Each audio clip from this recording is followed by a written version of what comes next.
Okay, here I'm going to put the cover together, and this cover had quite a few different elements to it because I love collage and I just kept adding more detail and elements to this cover. And so this one here, this is some sari ribbon that I got off of Etsy, and I have a whole collection of it, and I liked the color.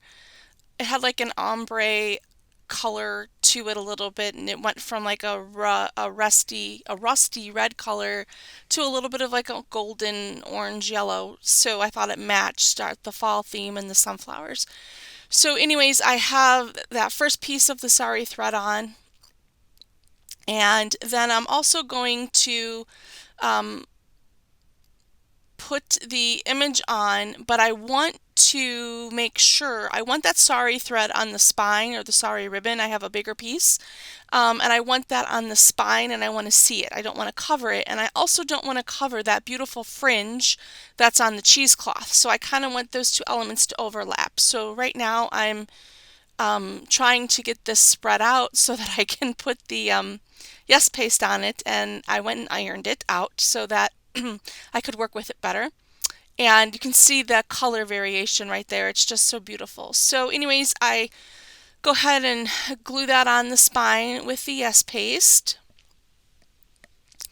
And I even have a little bit of the spine peeking through where there's a hole. And again, all the fragments, all the different pieces, parts of things that came together while making this journal was just so amazing to me. And I'll go over that in greater detail in a future video.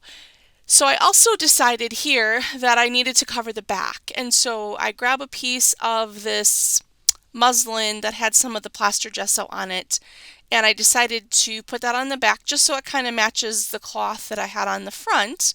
And I need to put that on before I put the sari ribbon on the spine because I want that to be buried underneath it. So that is what I'm working on here. And you know, these things kind of come up as you go along. You don't necessarily have it all figured out ahead of time, and that's the joy and the fun of the creative process, just seeing, you know, where things will lead. And so I got that fabric chose and cut, and I'm going to use, I think I use Yes Paste to glue that on.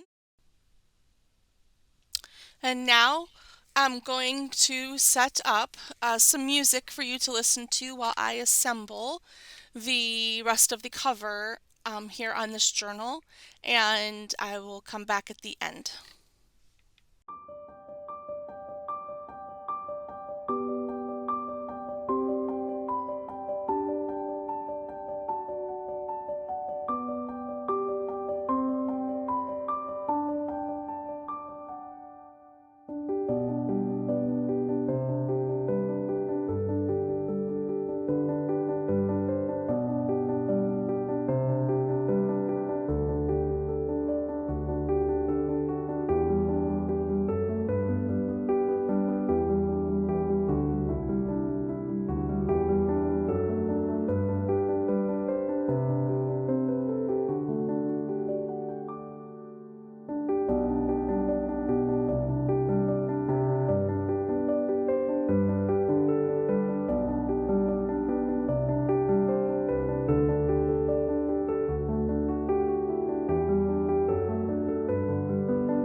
Now I'm attaching some pieces from a vintage book from when I took it apart with a tiny little copper staple.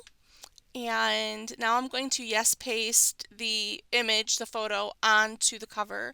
And one thing I want to say about yes paste is that it's very forgiving, and you can reposition things and pick them up and move them and kind of slide them around or whatever when you use it. And so it's great for fabric, especially in mixed media art, and it doesn't really seep through the fabric like other glues would.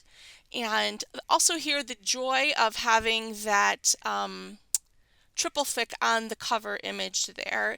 I said it's water soluble, and I meant when you clean it up, it's water soluble, but it pretty much seals whatever you put it on. So now I had got some yes paste on the picture and I wanted to wipe it off. So I'm using a damp paper towel and I'm just rubbing any glue that got on the surface of the image off, and it returns to just how it looked before I got the glue on it. And then I'm just taking a piece of muslin and kind of buffing it up a little bit so that it, is just nice and clean. And now just back to the yes paste, putting that little tidbit of collage on the surface there. And I am quite happy with the attention to detail that I did with this cover versus just sticking that original image on. And also too, when I chose this cover, surrender wasn't the theme of the book yet. And here that sunflower looks like it's surrendering, and I did not plan that.